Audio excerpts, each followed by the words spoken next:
Record keeping is simple. Just remember my 2-2-2 record keeping rule. If you can remember 2-2-2, your living trust record keeping will be easy. If you buy a house and you want that home to be owned or controlled by your living trust, the house has to be titled into the name of your living trust. That means that the deed to the home has to show that the home is owned by your living trust. As far as record keeping goes, the deed that shows that your home is owned by your trust is proof that you transferred your home to your living trust. How does that tie into my 2-2-2 record keeping rule? Take that proof, the deed, and make a copy of it. You now have 2 pieces of proof that your home has been titled into the name of your living trust. That's the first 2 of my 2-2-2 record keeping rule. What about the second 2 of my rule? Your living trust has a record keeping section called Schedule A. That's the part of your trust where you keep track of assets your living trust controls or owns.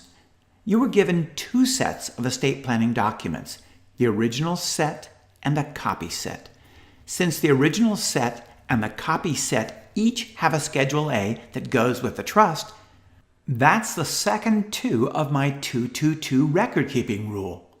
Using the home deed example, on each of the 2 Schedule A's, you would write down information that shows when and what, in this case the home, you've just added into your living trust. Okay, I've told you about the first and second 2s. Now let's learn about the final 2. As I mentioned a moment ago, you were given an original set of your living trust-centered estate planning documents and a copy set.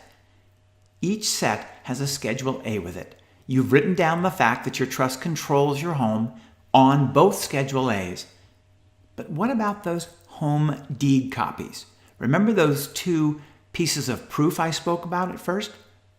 The final 2 of my 2-2-2 record keeping rule is to put each piece of proof, in my home example it would be the 2 deed copies, into a large envelope that should be kept with each set of your living trust-centered estate planning documents, the original set and the copy set.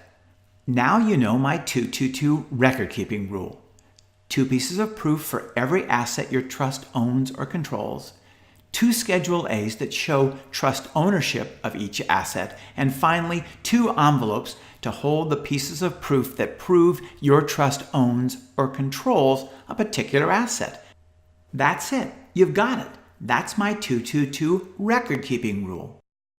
I hope you've learned something from my little video, and please feel free to share it with friends and family.